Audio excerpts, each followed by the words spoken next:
They walked me out of my own company like I was a stranger. A security guard, twice my size, trailed behind me, his cologne thick and stale, mixed with the faint smell of corn chips. He carried no expression, no warmth, just the rigid duty of someone told this person doesn't belong here anymore. It would have been humiliating if I hadn't already seen it coming. They thought they were cutting me out. What they didn't know is that I had already written myself back in. 5 weeks earlier, my life was still measured in early mornings and late nights, in unread messages and coffee gone cold. But if we're telling the truth, and at this point, why hold back? My story didn't start with my firing. It started 9 years ago, with a glitching microwave in my cramped apartment in West Oakland. That night, I was reheating leftover pad thai, sitting cross-legged on my second-hand futon, balancing my old laptop on a cushion to keep it from overheating. The apartment was barely big enough to stretch my arms without hitting something. The walls carried the voices of my neighbors, shouting about unpaid rent or who owed who a vape cartridge. The carpet was a patchwork of stains from lives that came before me. On my desk, a whiteboard chipped at the corners, covered in equations and arrows, my handwriting looping and breaking in places where the marker was dying.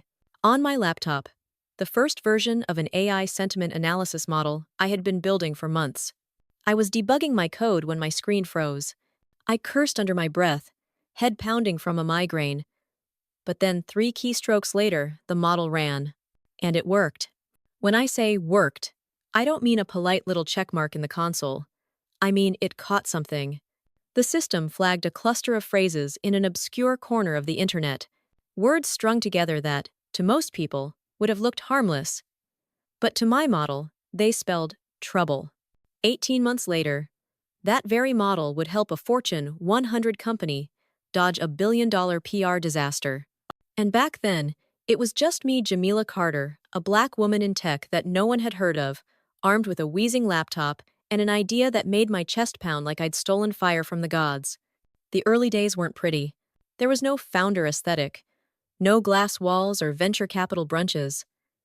My luxury was 2-ply toilet paper and a coffee machine that didn't explode. I was writing code until my wrists ached, fueled by ramen, cheap tea, and the quiet fire of knowing I was onto something.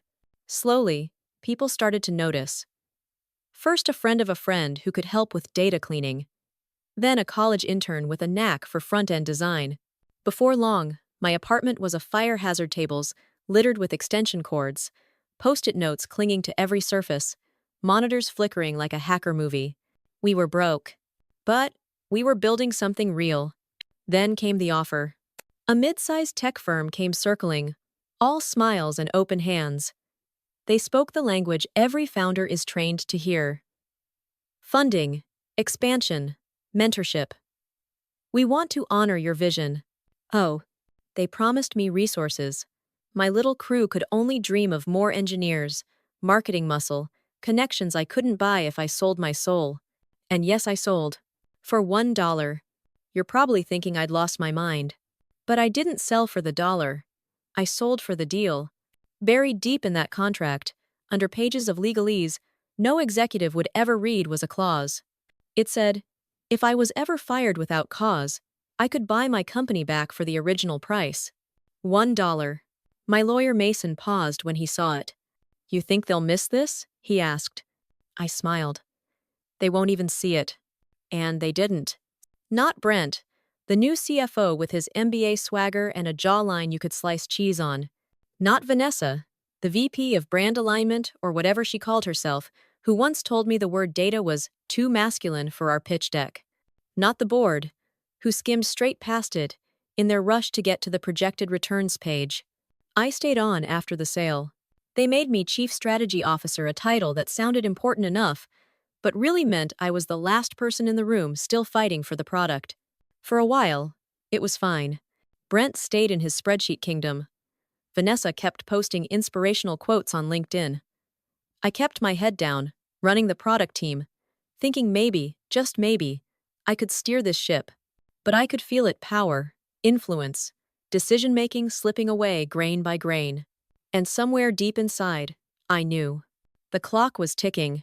Before I take you deeper into how they unraveled everything we'd built, I need you to hear this.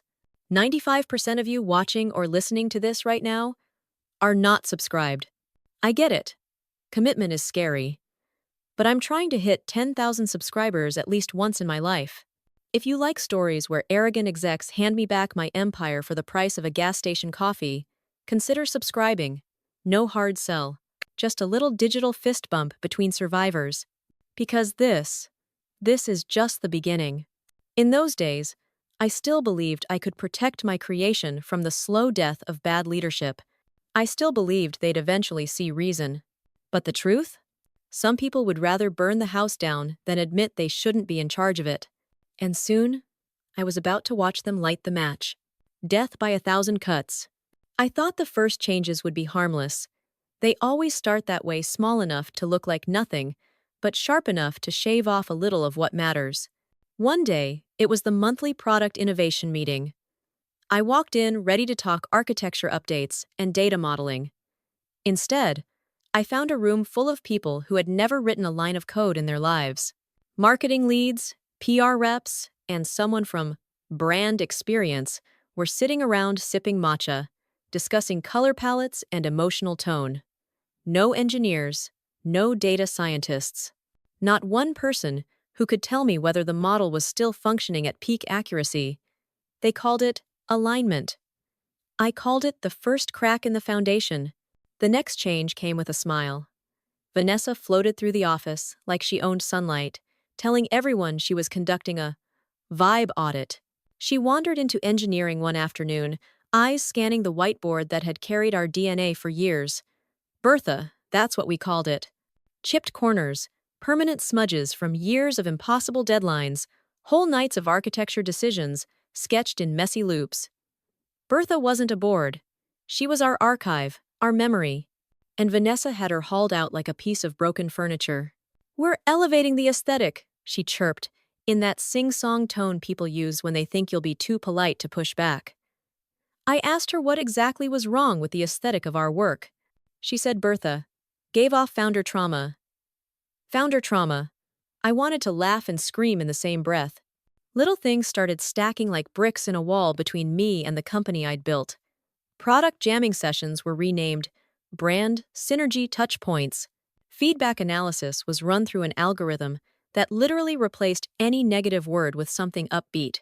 Bugs weren't bugs anymore. They were enhancement opportunities. It would have been funny if it wasn't the slow suffocation of everything we had built with sweat and ramen. Clients who once called me directly were suddenly routing their questions to relationship managers who barely understood the product. I'd join meetings only to be spoken over by Brent, who'd use phrases like market agility recalibration with the confidence of a man who had never stayed up 48 hours trying to keep a server from collapsing. Vanessa started introducing me as our founding spirit. That's corporate code for she used to matter. I learned to keep my face neutral when she said it, but inside, I felt the edges of my patience fray. And I stayed quiet. Because quiet is a strategy. People think silence means surrender, but sometimes it means observation. I took notes not on paper they could confiscate, but in my mind, every decision. Every cut to the research budget. Every time they threw money at a marketing campaign, instead of fixing the engine that made the whole thing run. I watched engineering go from a buzzing storm of late-night problem-solving to a hollow floor of empty desks. They slashed NLP research by 70% so they could fund a rebrand campaign featuring a beach ball mascot named Trusty for an analytics company. When I saw the mock-up, I thought they were joking. They were not. I tried to raise concerns, once. Brent gave me a toothpaste commercial smile and told me, "You're emotionally attached. That clouds strategic clarity." Vanessa nodded, her jumpsuit covered in gold stars like she was dressed for a cosmic birthday party, and said, "We need to think like a rocket ship, not a museum." I remember staring at her, wondering how someone could speak that many words without saying a single thing. The people who had built this company with me, the ones who knew its heartbeat, started to scatter. Julian, my lead UX designer from the garage days, was strategically sunsetted. Translation: they fired him. He called me from the parking lot, voice shaking. They didn't even let me clear my desk. Our best NLP lead, Asha, pulled me aside one night in the garage. I'm getting offers, real offers. Double what I make here. What's happening upstairs? I told her the truth. I don't know, but I'm watching. And I was. Closely. The language inside the building changed before the culture did. Meetings were no longer about building or fixing. They were about aligning, harmonizing, shifting tone. Slack channels went quiet. Features I had greenlit vanished from the dashboard overnight. The company I had built with my own hands was being repainted in pastel colors, wrapped in meaningless slogans, and stripped of the engine that made it worth anything. And still, I showed up every day, calm, professional. Like I was watching them dismantle my childhood home while quietly planning how I'd rebuild it when they were gone.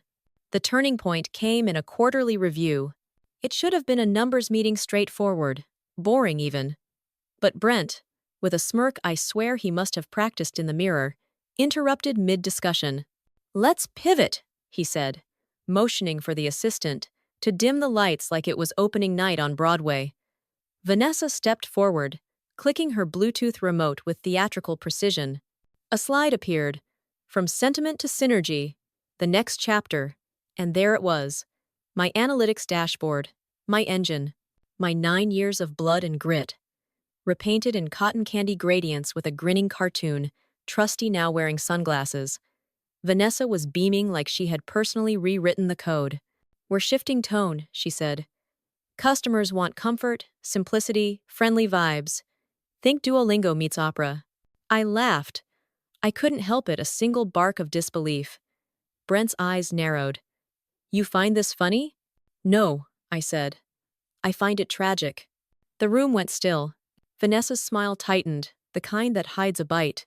"We appreciate your passion, but let's not cling to founder sentimentality. That era is, well, it's charming, but we're scaling now." Scaling.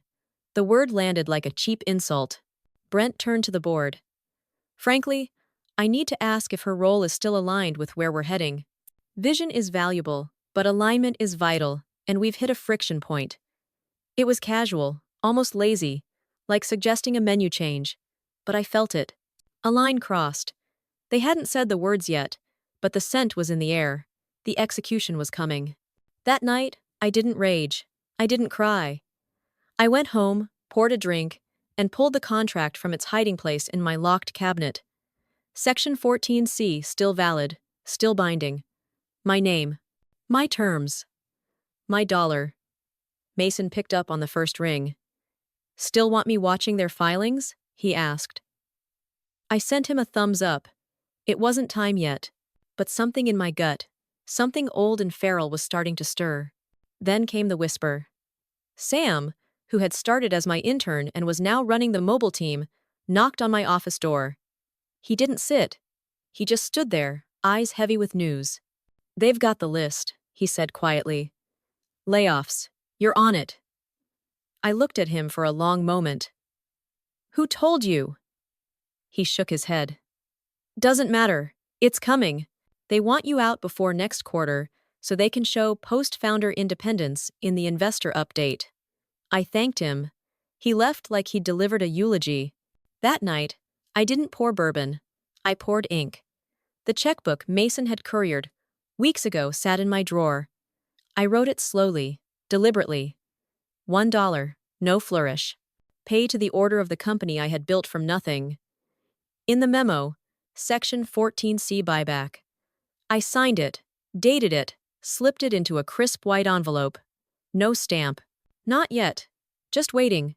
Like me. Let them think they were winning. Let them toast their layoffs and color palettes. Because, when they finally pulled that trigger, that envelope would be the one that blew the whole thing wide open. The fall and the trigger. It came on a Thursday, 4:30 in the afternoon. The kind of hour when the office feels half asleep, when everyone's counting the minutes until they can shut their laptops and escape. My calendar pinged with a new invite. No subject line, no agenda. Just a block of time labeled update. I'd seen that word before. In corporate language, it meant execution by appointment. The hallway to HR was cold, the air conditioner blasting like it was trying to freeze something that had already died. The carpet muffled my footsteps, but I could hear my own heartbeat in my ears. The scent of industrial cleaner, mixed with the faint floral spray people use to cover up the smell of stress. Inside the conference room, Brent and Vanessa sat side by side, like a prom king and queen presiding over the world's most miserable dance.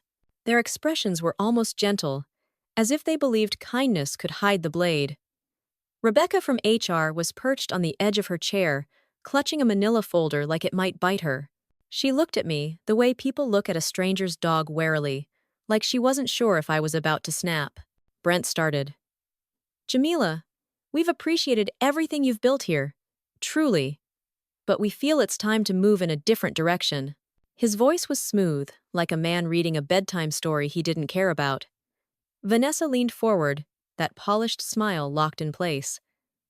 This doesn't diminish your legacy. Think of it as a new chapter for everyone. I could hear the script in her words, the corporate poetry they give you to make a firing sound like a gift. Rebecca slid the paperwork toward me. Severance package insulting. NDA clause worthless. A pre-written statement for my public-facing transition. Hashtags included. I didn't speak. Didn't blink. I turned the pages slowly, like I was reading a grocery list, my face a mask of polite disinterest. Rebecca cleared her throat. We'll need your badge and laptop before you leave the floor. There it was, the moment they cut the last thread between me and the company I'd built. I reached into my bag, pulled out the laptop I'd spent countless nights typing into, and laid it on the table. My badge followed. The clink of the metal on wood was sharper than it should have been. Security was waiting outside. A big man in a company-issued polo shirt, his eyes fixed somewhere over my shoulder. He didn't speak. Just followed me to the elevator like he was escorting a dangerous package. The ride down was silent, except for the hum of the old cables. As the doors slid shut, I caught one last glimpse of Vanessa through the glass wall. She was laughing at something Brent whispered. Her head tilted back, her teeth bright against her lipstick. I didn't scream. I didn't cry. I didn't give them the performance they might have been hoping for. I went home. I made tea. I went to my nightstand, opened the drawer, and pulled out the envelope. Inside, the check. $1. Signed. Dated. Ink crisp and certain. In the memo, Section 14, C. Buyback. My thumb rested on the paper for a moment. Then I picked up my phone and called Mason. It's time, I said. His voice didn't flinch. I'll handle it. Oh. By morning, the package was in a FedEx envelope, sealed and addressed. Mason asked if I wanted to include a cover letter. No, I said. Just this. The letter was only 4 lines. One line was all that mattered. I am exercising my right under Section 14C. The check is enclosed. While Brent and Vanessa sipped their overpriced lattes, the envelope was already on its way. My hands were steady. My breath was even. They thought they'd erased me with a calendar invite. What they'd actually done was sell me back my company for the exact price they'd paid me for it, $1. I can almost picture it the moment they got the package. Brent leaning back in his chair, smirking, tossing the paper on his desk. She's trying to scare us, he probably said. Vanessa, with her practiced nasal laugh, calling it founder drama. They wouldn't have read the clause. Not yet. The real show started when it hit legal. Not some junior paralegal. Number. It landed on the desk of Marion, the company's general counsel, a woman who spoke in clipped syllables like each word was a billable hour. I imagine her walking into Brent's office, folder in hand. Have you read this clause? She asked. He would have shrugged. We skimmed it. Marion's reply. You need to read it. Section 14C. It's enforceable. Brent would have laughed. There's no way it holds. That agreement's years old. Marion's face wouldn't have changed. It's enforceable. There's no expiration language. And more importantly, she would have paused here, savoring it. You never completed the legal merger. The startup was never fully absorbed. The entity is still alive in Delaware. She owns the controlling share. Silence. Thick and choking. She doesn't want control. Brent might have tried. She wants to make a point. Marion's voice like a closing door. She's already made the point. Now she's reclaiming the asset. And you handed her the key when you fired her without cause. Within hours, the buzz began. Mason had waited exactly 72 hours, then reached out to a few key former clients, not publicly, just quiet messages. I'll be operating independently again soon. Same tools. Same team. Better leadership. My phone lit up like it had been plugged into a power source. Daniel from Medscope. Heard a rumor. You coming back? Joya, my very first enterprise client. You know we'll follow you, right? We only stayed because you were still there. Even Asha, you're the queen. I'm ready to burn the old place down if you are. By Friday, Brent was losing sleep. Vanessa was rage posting on LinkedIn about the dangers of ego in tech leadership. The irony was so heavy it could have sunk a yacht. Inside the company, panic spread like a gas leak. The clause had teeth, the check had cleared. The board was being informed. Investors were asking pointed questions that had no safe answers. And me? I was home, sipping tea, watching the system they'd built on ego and shortcuts start to crack. They thought they'd buried me. They forgot I owned the shovel. The return. By Monday morning, the rumor was no longer a whisper. It was a current running through the tech district, bouncing between coffee shops, co-working spaces, and Slack channels like an electrical charge. I didn't have to say a word. The story was telling itself. Jamila Carter bought back her company for $1. It was the kind of headline that made people click before they even knew what they were looking at. I didn't waste time savoring it. This wasn't about gloating. This was about momentum. The moment you let energy cool, the air changes, the story slips, and power fades. I wasn't about to let that happen. Mason and I toured office spaces on Monday afternoon. I didn't need a skyscraper or a statement headquarters. I needed speed, agility, a place with enough room for 20 desks, a couple of war rooms, and fiber internet that could handle our rebuild without choking. We found it on the 5th floor of a building, just 2 blocks from the old headquarters, close enough to see it, close enough for them to see me. Corner unit. Glass walls. Enough light to make the place feel alive at all hours. The kind of space you could hear ideas bouncing around in. While Brent was still trying to spin his way through investor calls, Mason was signing the lease. I stopped by the old building on Tuesday morning, dressed in jeans and a hoodie, nothing to telegraph the storm underneath. The receptionist was new, probably had no idea who I was. She asked if I was there for the press tour. I smiled, leaned in just enough, and said, "No, sweetheart, I'm next door." By the time Brent walked into work that day, my inbox already held 7 resumes from his current staff. The first was from Sam. His cover letter was only 1 line. I kept the receipts. Let's rebuild. By Wednesday, my inbox was a reunion tour. Asha messaged, "I've got half the old NLP team in a group chat. Just say the word." Julian, my lead UX from the garage days, sent his resume with the subject line, "Ready to unfuck things." Even Beth from accounting, who once gave me a passive-aggressive spreadsheet titled Founder Fantasies versus Budget Realities, forwarded me a revised P.L. sheet and wrote, "I never liked Brent. Let's go." We didn't do interviews. We held a war council. 10 of us in folding chairs, the smell of takeout pizza filling the room, a whiteboard already labeled in red marker. Operation. Get the damn engine running again. Sam brought donuts.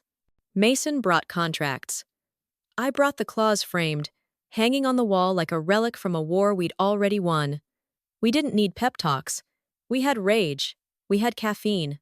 We had a shared history of building something beautiful, only to watch it be gutted by people who thought slogans were the same as innovation. I had no intention of keeping quiet.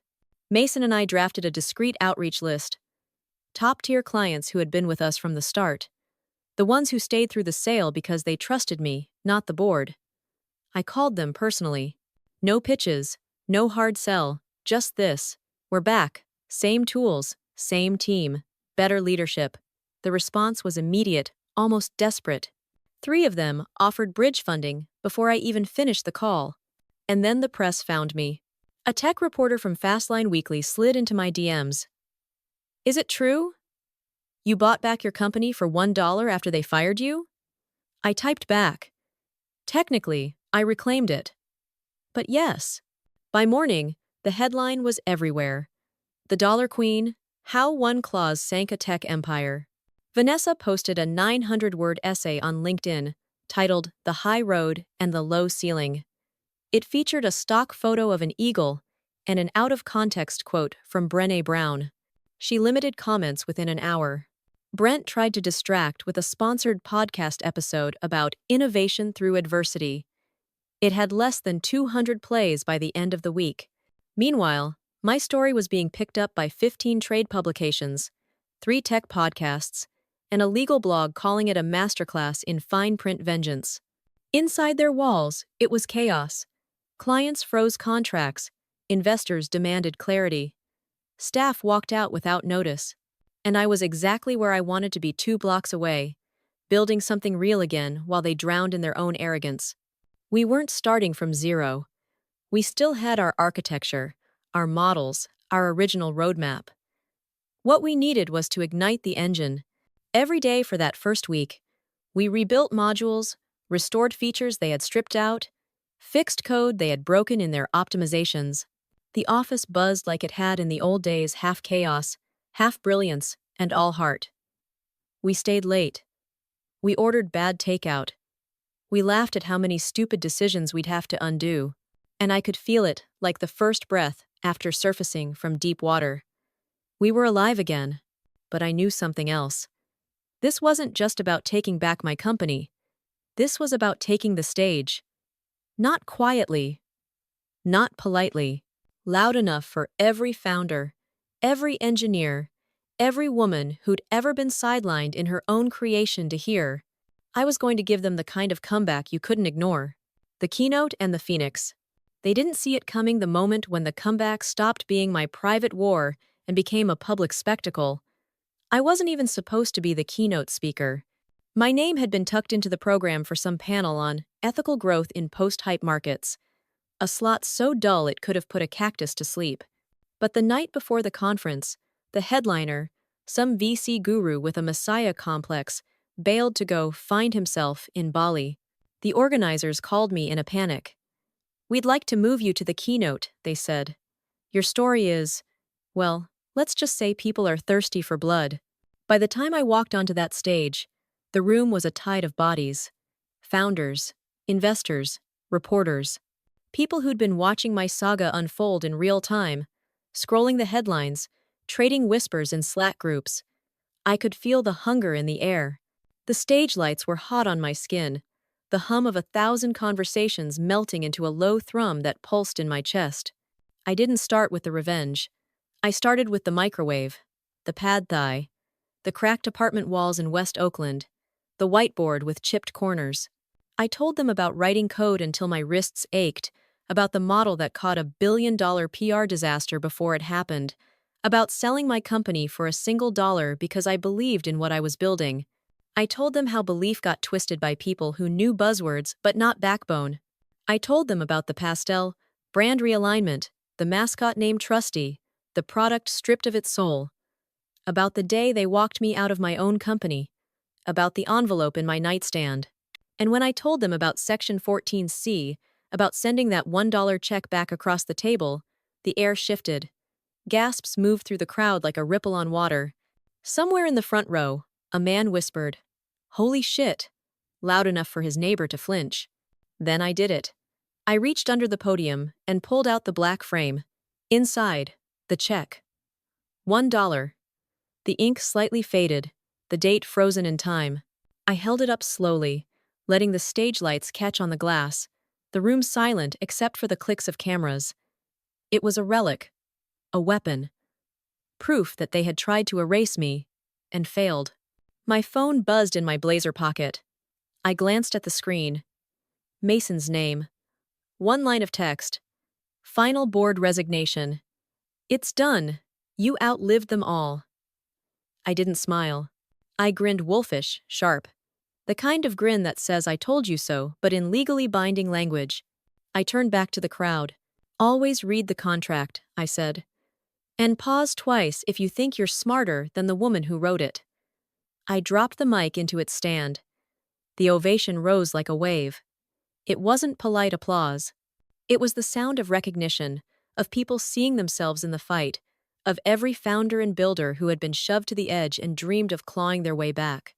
In the weeks that followed, the phoenix rose. We rebranded, not with empty slogans, but with a symbol that meant something. A fire-lined phoenix bursting from a smoldering dollar bill. It wasn't subtle. It wasn't meant to be. The tagline wrote itself. Back by demand. Built to last. Clients didn't just return, they brought money. 3 of our earliest enterprise partners pulled together a bridge round before we even finished the paperwork. They told me the same thing in different words. We trust you. We never trusted them. Former staff trickled in like a tide turning, each one bringing a piece of the engine we'd once built together. The office filled with the sound of keys clicking, voices arguing over code, the laughter that comes when you're tired but alive. And me? I walked past the old headquarters sometimes, looking up at the darkened windows. It wasn't gloating, it was something quieter. They had thought my fire was gone. That removing me removed the heart. But they forgot fire spreads. And once you light it, you don't get to decide where it burns. I didn't just get my company back. I got the proof that no matter how carefully they try to box you out, there's always a way back in if you keep your wits sharp and your receipts ready. So if you're sitting there, listening to this, thinking about the place they pushed you out of, the title they stripped from your email signature, the work they told you wasn't yours anymore, hear me. You are not done. You may be quiet now. You may be watching. But the day will come when you step back into the room they swore you'd never see again. And when you do, you'll be holding the key they forgot they gave you. If this story reminded you of your own fight, leave a comment below, because your voice matters. And here, in this space, Black Brilliance writes the script. And for the 95% of you listening, who still aren't subscribed, if you want more stories where we take back what's ours and make them sweat in their corner offices, hit that subscribe button. Because this is just the beginning. Thank you for walking through this with me. This wasn't just my comeback, it's a story for anyone who's ever been told they were replaceable. I got my company back for $1. But what I truly reclaimed was my name, my place, my right to stand in the room I built and say, I belong here. If this story lit something in you, stay with me. Subscribe. Share your story in the comments. Because here, Black Brilliance isn't just surviving, it's rewriting the whole script. Until next time, keep your fire. You're going to need it.